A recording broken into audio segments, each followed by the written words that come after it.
السلام علیکم friends, welcome to کتاب نگری یوٹیوب چینل۔ کتابوں کی نگری میں خوش آمدید۔ میں ہوں آپ کی ہوسٹ اقرا یاسین، اور آج میں آپ کے لیے لے کر آئی ہوں آسمہ سعید کے قلم سے تحریر کردہ بہت خوبصورت ناول جذبوں کی تجارت کے ایپیسوڈ نمبر 23 کو لے کر۔ اس ایپیسوڈ کو سٹارٹ کرنے سے پہلے آپ کر لیجئے ہمارے چینل کو سبسکرائب، ویڈیو کو لائک اور کلک کر لیجئے بیل آئیکن کو۔ اب آتے ہیں ایپیسوڈ کی جانب۔ کچھ ہی دیر بعد کریم سنجرانی اپنی ایک نئی فیملی کے ساتھ اپنے فلیٹ پر موجود تھا۔ امسل کے لیے اس جگہ پر رہنا زندگی کا مشکل ترین کام لگ رہا تھا۔ وہ کریم سنجرانی کی شرط مان تو گئی تھی، لیکن اب آنے والے وقت کے بارے میں سوچ کر وہ پریشان ہو رہی تھی۔ فلیٹ میں ٹوٹل 3 کمرے تھے، اور وہ اب حورین کے سامنے اپنی ممی کے ساتھ یا حورین کے ہی ساتھ نہیں رہ سکتی تھی۔ کریم سنجرانی امسل کے چہرے پر چھائی بے چینی کو دیکھ کر سمجھ گیا تھا۔ حورین، اب تو تم اکیلا محسوس نہیں کرو گی؟ ٹانگ پر ٹانگ جمائے وہ حورین سے مخاطب ہوا جو انوال کے ساتھ باتوں میں مصروف تھی۔ جی بھائی، اس نے مسکراتے ہوئے کہا، مجھے آفس کے کام کے سلسلے میں شہر سے باہر جانا ہے، تو حورین تم سب کو کمرے دکھا دو۔ کریم سنجرانی کی بات پر امسل جو اپنے ہونٹوں کو کاٹنے میں مصروف تھی، اس نے گہرا سانس لیا۔ اس کے کہنے سے پہلے ہی سب سمجھ گیا تھا۔ آپ لوگ ریسٹ کر لیں، مجھے نکلنا ہے، کریم سنجرانی نے زلیخا بیگم کی طرف دیکھتے ہوئے کہا۔ حورین سب کو لے کر کمروں کی طرف چلی گئی تھی۔ وہیں کریم سنجرانی رچرڈ کا نمبر ملا رہا تھا جو بند جا رہا تھا۔ اپنی جیکٹ کو صوفے سے اٹھاتے ہوئے وہ فلیٹ سے باہر آ گیا تھا، جہاں رضا اس کا بے چینی سے انتظار کر رہا تھا۔ کیا ہوا رضا، آپ اتنے پریشان کیوں؟ نکاح میرا ہوا ہے، پریشان تم ہو؟ کریم سنجرانی نے اپنی بلیک جیکٹ پہنتے ہوئے ماتھے پر بل لاتے ہوئے رضا کا بغور جائزہ لیا، جو بولنے کے لیے الفاظ ترتیب دے رہا تھا۔ وہ کریم صاحب یہ… رضا نے ایک سفید کاغذ کریم سنجرانی کی طرف بڑھایا۔ آسمان پر بادل گہرے ہو رہے تھے، برف باری کے آج بھی ہونے کے امکانات تھے۔ کچھ ایسے ہی کریم سنجرانی کے ساتھ ہونے والا تھا، جو اس کی سوچ کو، اس کے ارادوں کو، اس کے آگے کے لاہے عمل کو بدلنے والا تھا۔ سفید کاغذ کو رضا کے ہاتھ سے پکڑتے ہوئے کریم سنجرانی کے چہرے پر حیرت تھی۔ آج سے پہلے رضا نے کبھی ایسا ریئیکٹ نہیں کیا تھا۔ کاغذ کو کھولتے ہی، اس پر لکھی تحریر کو پڑھتے ہی کریم سنجرانی کا خون کھول اٹھا تھا۔ آج اس نے ایک اور اپنے بہت ہی قریبی ساتھی کو کھو دیا تھا۔ مجھے تلاش کرنے کی کوشش مت کرنا، اور اگر کوشش کرو گی بھی تو تم اکیلے رہ جاؤ گی۔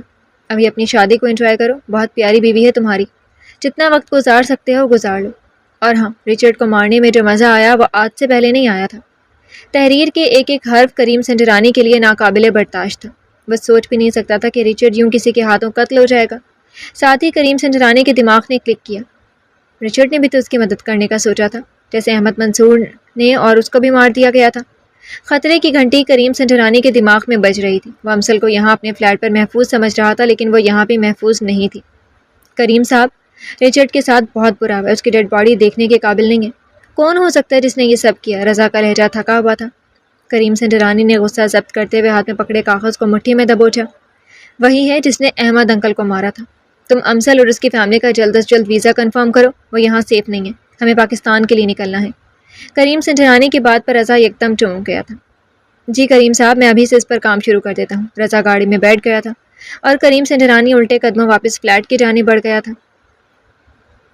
امسل کریم سنجرانی کے کمرے میں آتے ہی اس نے وہاں پڑی ایک ایک چیز کو چھوا تھا، جس میں اسے کریم سنجرانی کے لمس کا احساس محسوس ہو رہا تھا۔ کپڑوں سے لے کر ڈریسنگ ٹیبل پر پڑی ہر چیز کو، وہاں پڑے پرفیوم کو اٹھاتے ہوئے اس نے سانس اندر کی طرف کھینچتے ہوئے اس کی خوشبو کو محسوس کیا تھا، وہی خوشبو جو اسے ہمیشہ کریم سنجرانی کے پاس سے آتی تھی۔ بھابھی آ جائیں، کچھ کھا لیں۔ دروازے کو ناک کرتے ہوئے حورین اندر داخل ہوئی۔ میں بس آ رہی ہوں۔ گھبراہٹ سے پرفیوم کی بوتل کو ڈریسنگ ٹیبل پر رکھتے ہوئے اس نے مڑ کر حورین کی طرف دیکھا۔ فریج میں رکھے کچھ فروٹ کو نکال کر حورین نے ٹیبل پر رکھا ہوا تھا۔ انوال، زلیخا بیگم پہلے سے وہاں موجود تھی۔ امسل بھی حورین کے ساتھ وہیں آ کر بیٹھ گئی تھی۔ جب فلیٹ کا دروازہ کھلا اور کریم سنجرانی اندر داخل ہوا، حورین تو دیکھ کر مسکرا کر رہ گئی تھی، البتہ امسل تھوڑا بے چین ہو گئی تھی۔ میری میٹنگ کینسل ہو گئی تھی، اس لیے میں آ گیا۔ سوال کسی نے نہیں کیا تھا، لیکن وہ وضاحت دیتا اندر آتا اپنے کمرے کی جانب بڑھ گیا تھا۔ بھائی ایسے ہی، ان کے کاموں کا، ان کے پروگرام کا کسی کو کچھ نہیں پتہ چلتا۔ ابھی پاکستان ہوں گے اور اگلے ہی پل کسی کو بغیر بتائے اٹلی۔ ڈیڈ تو اچھے خاصے ان کی وجہ سے پریشان رہتے ہیں۔ اور تو اور جب یہ چھوٹے تھے، حورین مسلسل بولتے ہوئے کریم سنجرانی کی وہ سب بچپن کی باتیں بتانا شروع ہو چکی تھی جو تنزیلہ بیگم نے سب کو بتائی ہوئی تھی۔ حورین، تم نے باہر نہیں جانا تھا کیا؟ کریم سنجرانی کمرے سے نکلتے ہوئے بولا۔ اس سے پہلے وہ کریم سنجرانی کی پوری زندگی کھول کر رکھ دیتی، اس کی آواز پر جیسے حورین کو بریک لگی تھی۔ جانا ہے نا بھائی، بتائیں کہاں لے کر جائیں گے؟ حورین نے گردن موڑ کر کچن میں کافی بناتے ہوئے کریم کو کہا۔ پاکستان جانا ہے، کل صبح کے فلائٹ سے۔ کریم سنجرانی کی بات پر حرین کے چہرے کو خوشی نے چھوا تھا. وہ تو تیار بیٹھی تھی. ایک رات اس نے کیسے گزاری تھی کہ وہ جانتی تھی. وہیں امسل کے چہرے کا رنگ بدلا تھا. زلیخا بیگم بھی تھوڑی پریشان ہوئی تھی. کریم بیٹا اتنی جلدی تم پاکستان جا رہے ہو؟ سب ٹھیک تو ہے نا؟ زلیخا بیگم کی بات پر حرین نے گردن اونچی کرتے ہوئے تینوں کی طرف دیکھا جیسے کہہ رہی ہو دیکھا میں نے ٹھیک کہا تھا نا کہ بھائی کے پروگرام ایسے ہی ہوتے ہیں. میں نہیں آپ سب، ہم سب پاکستان جا رہے ہیں. کریم سنجرانی کے لہجے میں اطمینان تھا. وہیں امسل بے چین ہو کر کرسی سے اٹھ گئی تھی. یہ ممکن نہیں ہے، میں نے پہلے بھی آپ کو بتایا تھا کہ میں یہ ملک نہیں چھوڑنا چاہتی. ہمیں یہ طے ہوا تھا. امسل کی بات پر حرین چونکی تھی. وہیں زلیخا بیگم سوچ میں پڑ گئی تھی. جی بالکل یہی طے ہوا تھا، اور جیسا میں نے آپ کو کہا تھا کہ آپ میری ذمہ داری ہیں تو مجھے آپ کی حفاظت کرنی ہے، اور میں وہی کر رہا ہوں. کریم سنجرانی چھوٹے قدم اٹھاتا ہوا سنگل صوفے پر آ کر بیٹھ گیا تھا جو ڈائننگ ٹیبل کے سامنے پڑا تھا. آپ سب یہ سمجھ لیں کہ آپ پاکستان وزٹ کے لیے جا رہے ہیں کچھ دنوں تک. ویسے بھی کالج اور یونیورسٹی بند ہے تو جب تک اوپن نہیں ہو جاتی ہم پاکستان میں ہی رہیں گے. کریم سنجرانی نے کافی کا گھونٹ لیتے ہوئے ایک نظر امسل پر ڈالی جس کا رنگ غصے کو ضبط کرتے ہوئے سرخ پڑ رہا تھا. یہ تو اچھی بات ہے، میں ابھی پیکنگ کر لوں. میں نے کبھی پاکستان نہیں دیکھا. انوال فوراً اٹھ گئی تھی. میں تمہاری مدد کرتی ہوں. حرین جو امسل اور کریم سنجرانی کی باتوں سے الجھی ہوئی تھی انوال کو ساتھ لیے کمرے کی طرف بڑھ گئی تھی. اس کے دماغ میں چلتے ہوئے سوالات کا جواب انوال ہی دے سکتی تھی. امسل غصے سے فلیٹ کی بالکنی کی طرف بڑھ گئی تھی. کریم سنجرانی بس نفی میں سر ہلا کر رہ گیا تھا. وہ جان گیا تھا اس کی زندگی کا یہ کیا گیا فیصلہ اس کے لیے کتنا مشکل ثابت ہونے والا تھا. زلیخا بیگم کو ریچرڈ کے بارے میں بتا کر کریم سنجرانی اب بالکنی کی طرف بڑھا تھا جہاں اسے اس لڑکی کو وہ سمجھانے کی کوشش کرنی تھی جو وہ سمجھنا نہیں چاہتی تھی. ویسے آپ مجھ پر غصہ نکال سکتی ہیں. کریم سنجرانی امسل کے برابر آ کر کھڑا ہو گیا تھا. وہ جو سینے پر ہاتھ باندھے ڈھلتی شام کو دیکھ رہی تھی. آپ نے اپنا وعدہ توڑا ہے، مختصر کہہ کر وہ چپ ہو گئی تھی. بالکل بھی نہیں. آپ کو کیوں ایسا لگا کہ میں وعدے توڑنے والوں میں سے ہوں؟ میں کریم سنجرانی ہوں. جان سے تو جا سکتا ہوں لیکن وعدہ نہیں توڑ سکتا. مرنے کی بات پر امسل کا دل بے اختیار دھڑکا تھا. اس نے گردن موڑ کر کریم سنجرانی کی طرف دیکھا جو سامنے بڑے بڑے درختوں کی طرف دیکھ رہا تھا. ریچرڈ کا پتہ ہے نا آپ کو؟ اس کا قتل ہو گیا. آپ اب یہاں غیر محفوظ ہیں. کریم سنجرانی نے بغیر کوئی تمہید باندھے کہا. وہ مافیا میں ہے اور مافیا کے لوگ ایسے ہی مرتے ہیں. امسل بدگمانی کی حدوں کو چھو رہی تھی. وہ ایسا نہیں تھا کہ کوئی اسے قتل کر دے. کریم سنجرانی کو افسوس ہوا تھا امسل کے رویے سے. تو کیا وہ 5 وقت کا نمازی تھا؟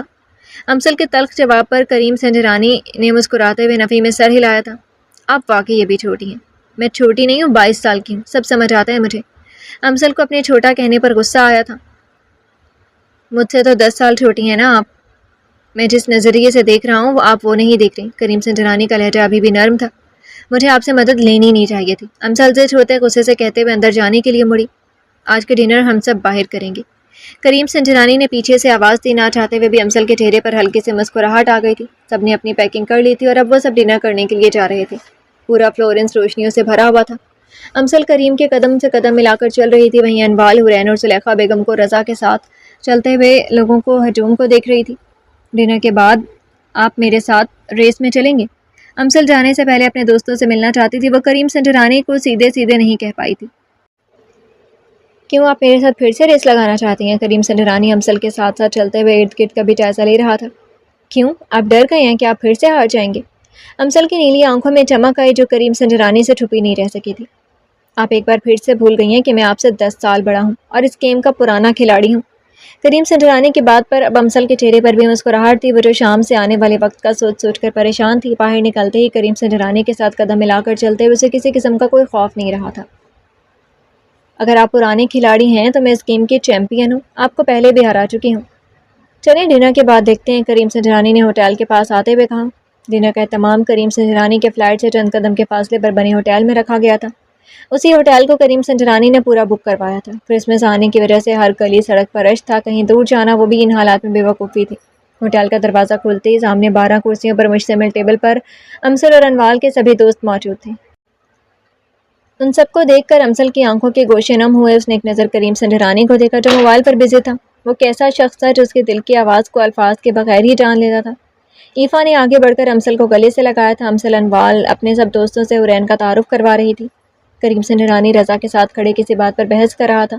زلیخا بیگم کرسی پر بیٹھے کریم سنجرانی کو دیکھ رہی تھی. ایک انجانا سا خوف زلیخا بیگم کے دل کو ڈرا رہا تھا. جو ہو رہا تھا وہ اس میں خاموش تھی. لیکن اب پاکستان جانا اور کریم سنجرانی کے گھر والوں سے ملنا وہ بھی امسل کی طرح بہت سے خدشات میں گھری ہوئی تھی. ڈنر خوشحال ماحول میں کیا گیا تھا. ایفا کبھی امسل کی طرف دیکھتی تو کبھی دور بیٹھے کریم سنجرانی کی طرف۔ ان دونوں کے نکاح میں ایفا نے میجر رول ادا کیا تھا۔ وہ اب ان دونوں کی اجنبیت کو ختم کرنا چاہتی تھی۔ زیادہ نہیں تو آج کی رات ہی وہ کچھ پل تو اس وقت کو یادگار بنا سکتے تھے۔ امسل کے سب دوستوں کے اصرار پر کریم سنجرانی اور امسل ایک دوسرے کے سامنے کھڑے تھے۔ کپل میوزک آن تھا۔ کریم سنجرانی امسل کی نیلی آنکھوں میں دیکھ رہا تھا جو کہیں چھپنے کی جگہ ڈھونڈ رہی تھی۔ آپ کے دوستوں کی فرمائش ہے، کریم سنجرانی نے اپنا ہاتھ آگے کرتے ہوئے کہا۔ وہیں امسل نے گہرا سانس لیتے ہوئے اپنا ہاتھ کریم سنجرانی کے ہاتھ میں دیا تھا۔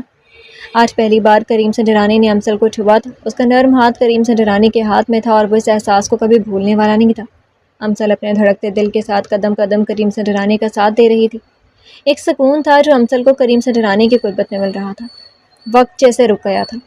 کریم سنجرانی امسل کی نیلی آنکھوں میں جیسے کھو گیا تھا۔ امسل اس کے دل کے جذبات کو نام دے چکی تھی۔ وہ اپنے جن جذبوں کو جاننے اور سمجھنے سے قاصر تھا، جو اس صنف نازک کو اپنے اتنے قریب پا کر وہ جان گیا تھا کہ وہ جس جذبوں کو جان نہیں پایا تھا وہ محبت تھی، وہ عشق تھا جو وہ امسل سے پہلی نظر میں ہی کر بیٹھا تھا۔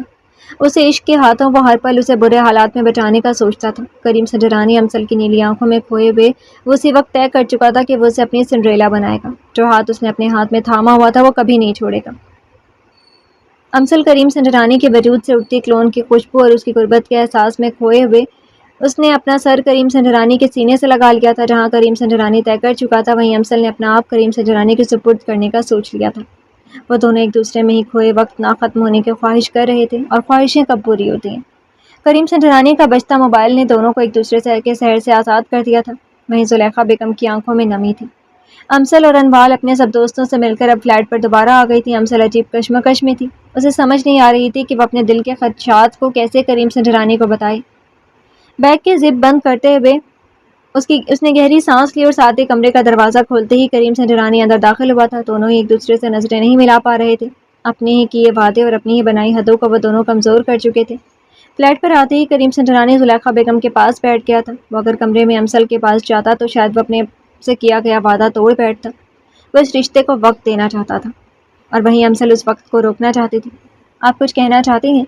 کریم سنجرانی نے کلائی پر بندھی گھڑی کو دیکھتے ہوئے سرسری سے نظر امسل کے چہرے پر ڈالی۔ امسل کریم سنجرانی کی طرف مڑی۔ بولیں، کیا بات ہے؟ کریم سنجرانی نے اپنا پاسپورٹ الماری سے نکالتے ہوئے جیکٹ کی پاکٹ میں رکھا۔ وہ آپ کے گھر والے، میرا مطلب آپ نے انہیں کچھ بتایا؟ امسل کو سمجھ نہیں آ رہی تھی کہ وہ کیا کہے، کیا پوچھے۔ اپنے ایک دو ضروری کاغذات کو اپنے ہینڈ بیگ میں رکھتے ہوئے کریم سنجرانی نے امسل کی طرف قدم بڑھاتے ہوئے اس کے مقابل آ کر کھڑا ہو گیا تھا۔ میرے گھر والے آپ کو کچھ نہیں کہیں گے، آپ میری بیوی ہیں، بس یہ مائنڈ میں رکھیں۔ آپ کو پریشان ہونے کی کوئی ضرورت نہیں ہے۔ میرے گھر والے جانتے ہیں کہ میں سنتا سب کی ہوں لیکن کرتا اپنی ہوں۔ ہم جیسے پاکستان پہنچیں گے پہلے ہوٹل میں رکیں گے، حرین ہمارے ساتھ ہی ہوگی۔ میں گھر جا کر سب کو بتا دوں گا، پھر آپ کو گھر لے کر جاؤں گا۔ مجھے پتا ہے کہ میں نے اپنی ذمہ داری کیسے پوری کرنی ہے۔ آپ اب پریشان مت ہوں۔ کریم سنجرانی کی باتوں سے امسل کے دل کو تسلی ہوئی تھی، لیکن دماغ میں کہیں نہ کہیں خدشات جنم لے رہے تھے، جو دل کی آواز کو سننے اور کریم سنجرانی کی باتوں پر یقین کرنے سے آ رہی تھی۔ آپ لوگ رضا کے ساتھ ایئرپورٹ پر پہنچ جانا، میں حرین کے ساتھ وہاں آ جاؤں گا۔ حرین کی ٹکٹ نہیں ہو رہی اس لیے مجھے جانا ہوگا اس کے ساتھ۔ کریم سنجرانی نے امسل کو آگاہ کرتے ہوئے اپنا ہینڈ بیگ پکڑتے ہوئے امسل کی طرف موڑا۔ ایئرپورٹ پر ملاقات ہوتی ہے۔ ایک مسکراہٹ کے ساتھ کریم سنجرانی نے امسل کے ماتھے پر اپنے لب رکھتے ہوئے اس کے وجود میں ایک نئی خواہش کو بیدار کر گیا تھا۔